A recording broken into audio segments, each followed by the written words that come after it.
दाबतुल अर्ज एक ऐसा अजीब हैवान जो क़यामत के करीब जाहिर होगा। ये जानवर कहाँ से और क्यों निकलेगा? ये ज़मीन पर किस तरह दौड़ता फिरेगा और किस तरह की तबाही मचाएगा? ये जानवर मोमिनीन और कफ़ार के दरमियान किस तरह तफरीक करेगा? लेकिन नाजरीन, इसकी शक्ल सूरत से भी ज़्यादा खौफनाक वो चीज़ है जिसकी अलामत के तौर पर यह जानवर निकलेगा। वो चीज़ क्या है?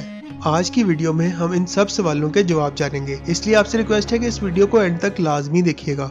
दाबतुल अर्ज का जिक्र कुरान करीम के साथ साथ बहुत सारी अहादीस मुबारका के अंदर भी मौजूद है।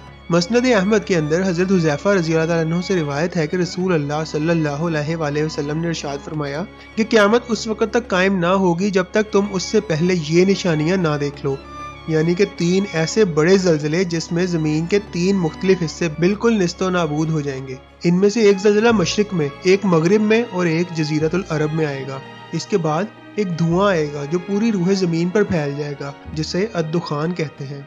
इसके बाद एक आग जो कि यमन के अंदर लगेगी और लोगों को हाँकती हुई महशर के मैदान की तरफ ले जाएगी। इसके बाद दाबतुल अर्ज का निकलना, यानी ज़मीन के जानवर का निकलना। इसके बाद दज्जाल का निकलना, हज़रत ईसा अलैहिस्सलाम का आसमान से ज़मीन पर नाजिल होना, याजूज माजूज का निकलना और आखिर में सूरज का मगरिब से तुलू होना।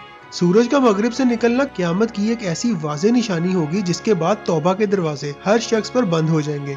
दोस्तों, क़यामत की एक बड़ी निशानी यानी दाबतुल अर्ज का निकलना एक कुरानी आयत से भी साबित है।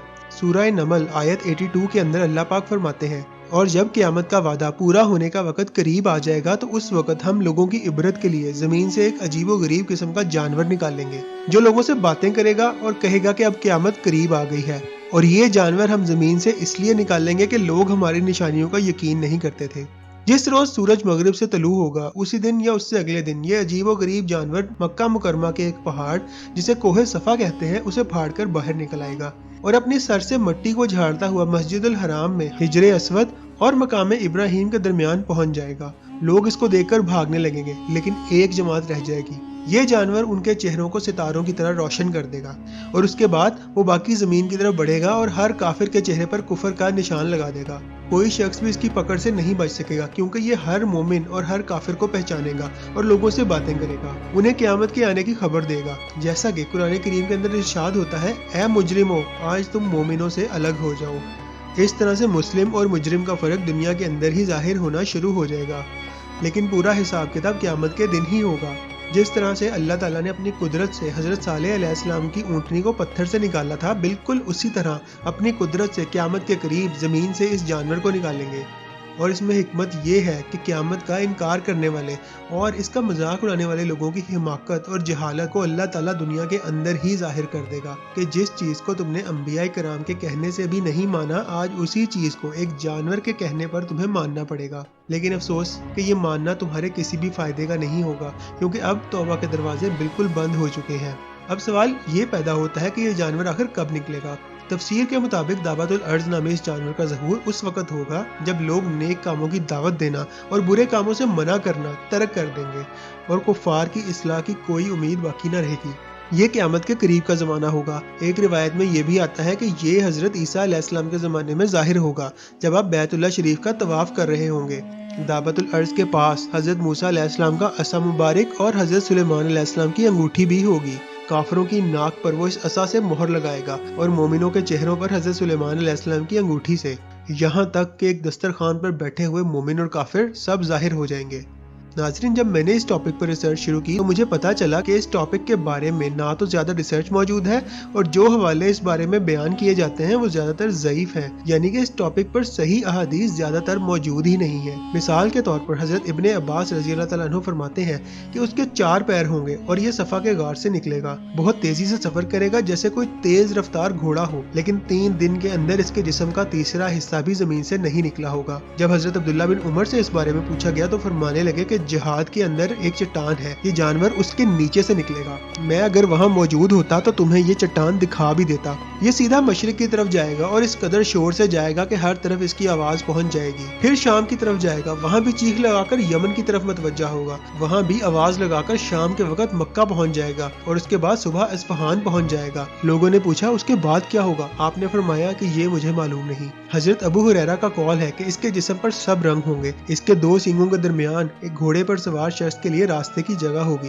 یعنی کہ دو سینگوں کے درمیان اتنا فاصلہ ہوگا کہ ایک سوار بھی وہاں سے گزر سکے گا۔ یہ موٹے نیزے اور بھالے کی طرح کا ہوگا، اس کے بال ہوں گے، کھر ہوں گے، داڑھی ہوگی مگر دم نہیں ہوگی۔ 3-4 دن کے اندر یہ باہر آ جائے گا، حالانکہ یہ تیز گھوڑے کی طرح چلتا ہوگا۔ اس کا سر بیل کے سر سے ملتا ہوگا، آنکھیں خنزیر کی آنکھوں جیسی ہوں گی، کان ہاتھی جیسے ہوں گے، شترمرغ جیسی گردن ہوگی، چیتے جیسا رنگ ہوگا، بلی جیسی کمر ہوگی، مینڈے جیسی دم ہوگی، اونٹ جیسے پاؤں ہوں گے۔ حضرت موسیٰ علیہ السلام کا عصا اور حضرت سلیمان علیہ السلام کی انگوٹھی اس کے پاس ہوں گی، اور یہ جانور بنا ماں باپ کے اللہ تعالیٰ کے حکم سے پیدا ہوگا۔ دعوت الارض کے نکلنے کے بعد نہ تو کوئی توبہ کر سکے گا اور نہ ہی اسلام قبول کر سکے گا۔ جو کافر ہوگا وہ کفر پر قائم رہے گا، اور جو مومن ہوگا اسے اسلام پر ہی موت آئے گی۔ دعوت الارض کے نکلنے کے بعد حاملہ خواتین کے حمل پہلے ہی گر جائیں گے، میٹھا پانی کڑوا ہو جائے گا، دوست دشمن بن جائیں گے، حکمت ختم ہو جائے گی، انسان کی جو تمنائیں ہوں گی وہ کبھی پوری نہیں ہوں گی، اور جن چیزوں کی وہ کوششیں کر رہا ہوگا وہ اسے کبھی حاصل نہیں ہوں گی۔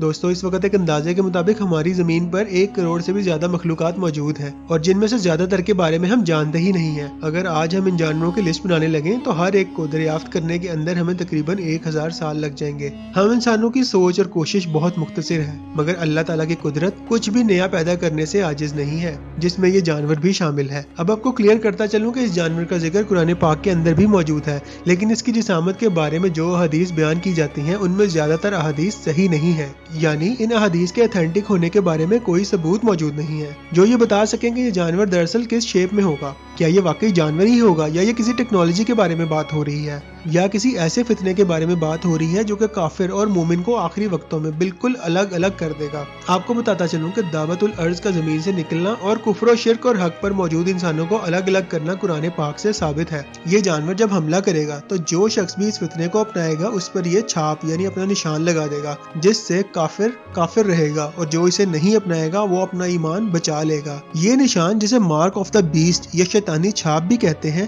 اس کا ذکر بائبل کے اندر بھی موجود ہے۔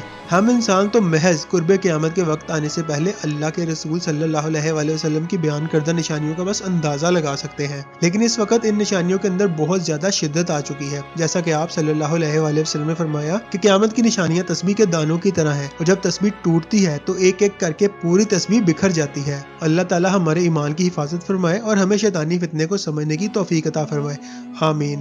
ناظرین، دعوت الارض سے پہلے بھی قیامت کی ایک بہت بڑی نشانی مکمل ہوگی، اور وہ نشانی ہے دجال کا خروج، اور اس وقت یہودی دجال کے خروج کی زور شور سے تیاری کر رہے ہیں۔ ناظرین، دجال اور تابوت سکینہ میں کیا تعلق ہے، اور اس کے خروج سے پہلے یہودی مسجد اقصی کو کیوں گرانا چاہتے ہیں؟ یہ جاننے کے لیے اس نیکسٹ ویڈیو کو لازمی دیکھیے گا۔ آپ سے انشاءاللہ پھر ملاقات ہوگی۔ اللہ حافظ۔